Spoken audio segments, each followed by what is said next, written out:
Well, good morning, everybody. It's me, Mitch, and welcome to Morning Coffee with Mitch. And as usual, drink it if you got it. So, what's changed this morning? What's different? What's different this morning than every other morning? Not much. Not much.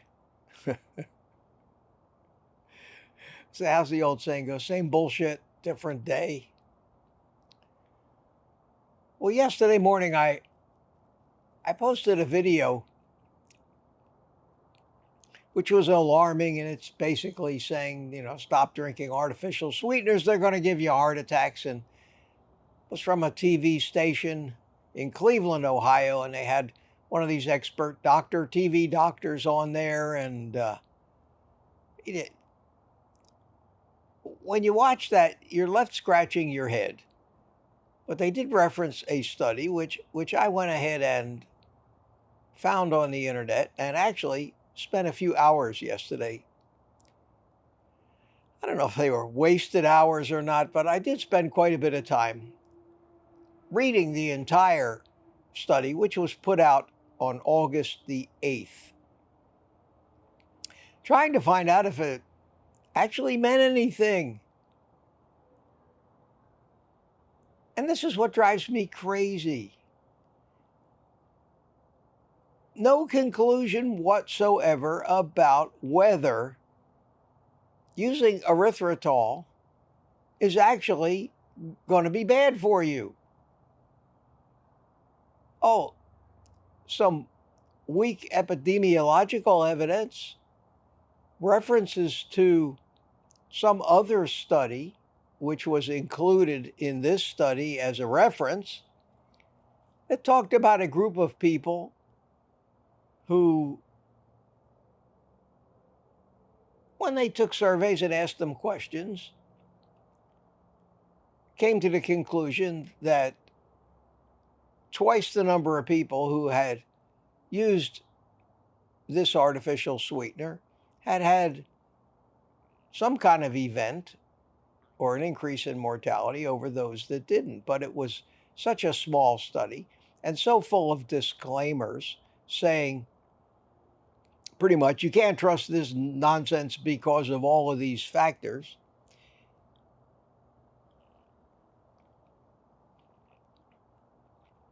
I think I'm going to go with my point from yesterday that the main reason I brought this to your attention is not so much what the study says or whether we need to worry about these artificial sweeteners or not, but to point out the absurdity of where all this crap that we're bombarded with every day comes from, how it's presented to us, by what means. What business do morning news anchors, what business do they have giving us actionable health information? None. Zero. And if any of us lived through the last 4 years of getting all of our health information, especially about the pandemic, from news reports, we know that those news reports are 99% propaganda and maybe 1% reality. So where do we get our real information? We don't get it from our doctors anymore. They just parrot what's on the news and what the American Medical Association and all the licensing and regulatory agencies, who just so happen to get their marching orders from the food companies and pharma, that's what we're fed. We turn on the news, they're just looking for sensationalism, clicks basically, clickbait, to give us yet another crisis to worry about. How do we know what to take seriously? We don't. And that's what we should have on our mind.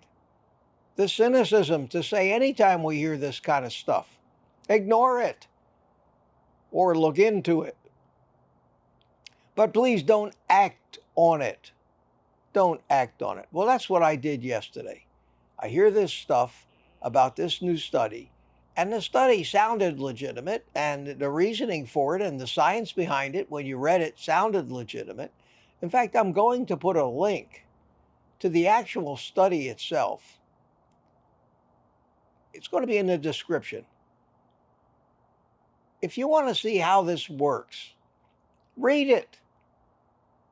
And if your brain doesn't smoke trying to figure out what the hell they're trying to get at, and I don't care if you're a scientist or a non-scientist, because even a scientist reading this stuff is going to finally start scratching his head at the end and going, yeah, and what's your point? What's your point? You've told me all this stuff, and then you've said, we don't have enough stuff yet. This isn't conclusive in any means. This needs a lot more studies and investigation. So why put it out there? Especially, why put it out there to the news media who are going to sensationalize? Oh, wait a minute. Wait a minute. The news media are always looking for things to sensationalize. Well, we know they always get it right. No, they don't always get it right. In fact, half the time, or most of the time, I think they get it wrong. So I was going to put out a whole video today with my analysis of this study. And I'm here to tell you that that would have been a complete and total waste of time. You want to see this study, read it for yourself. While erythritol and other sugar alcohols may indeed raise platelet counts, which may indeed affect clotting, which may indeed cause thrombosis, heart attacks, and strokes, until somebody actually puts up the money, the millions and millions and millions of dollars necessary to perform these studies, and find somebody with no skin in the game, somebody not represented by Big Sugar or the manufacturers of these artificial sweeteners. Wait, that's probably Big Sugar too. I'm sure they're playing both sides of the street. What should we do? We're the ones that are always left sitting here reading these studies, looking at these statistics. And statistics are another thing that I think it would be good for all of us to learn how they manipulate those things, how they use the numbers to make us think things are way more important or way more dangerous than we think. I'll talk about that in a second after I give you my conclusions on the artificial sweeteners. I don't use, let me put it to you that way, I don't use artificial sweeteners at all, but not for the reasons that you think. Even if artificial sweeteners are completely safe, completely benign, can lead to no physiological risks like increased risks of heart attacks or anything like that. Even if all that is true, I stopped using artificial sweeteners for one reason, because they're sweet.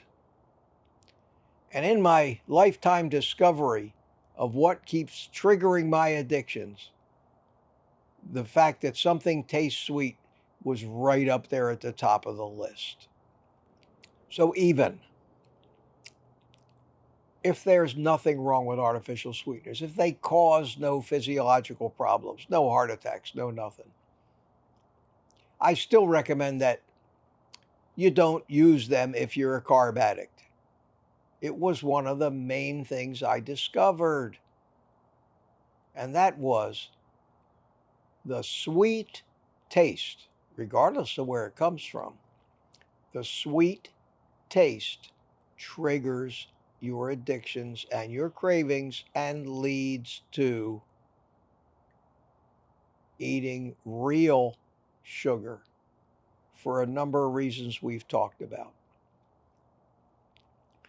So while I gave up artificial sweeteners completely, and the last of them was in the electrolyte drinks I was using, I gave up the sweet taste. I have not had for probably a year and a half, not a sweet taste. The closest I get may be the least sweet toothpaste I could find. I have not had a sweet taste, and it, I'm sure, is one of the major factors why I was able to cure my addiction, maintain this lifestyle so easily, with no cravings and not feeling deprived. I continue to be skeptical of the motives behind any studies. I want to just finish this up by talking to you really quickly about how they manipulate statistics with a very, very simple example. Let's do a study to find out whether people who are right-handed or people who are left-handed have more heart attacks. That's a good study. And we're going to do it on such a large enough group of people that we're going to account for pretty much any confounder, like, well, who smokes, who eats a good diet, who exercises. There's going to be so many people in this study that all of that is going to statistically even itself out on both sides. So let's do this study with 10 million people. Is that fair? So we're going to take 10 million people. We're going to find records from 10 million people that have had heart attacks. And we're going to do a non-biased study because we have no skin in the game. We don't care whether left-handed people or right-handed people have heart attacks. Nobody can sell anything because of the results of this study. This is going to be, maybe for the first time in history, the first truly non-biased study of anything. So we go into the medical records of 10 million people that died of heart attacks, and we identify how many of them were right-handed and how many of them were left-handed, and we divide them into two equal groups. We have the left-handed people who died of heart attacks and the right-handed people. Now, I know you can't do a study like this, but this is just for example's sake of how statistics are manipulated. So we have 10 million people. And in this group, we had an amazing number of people who died from heart attacks.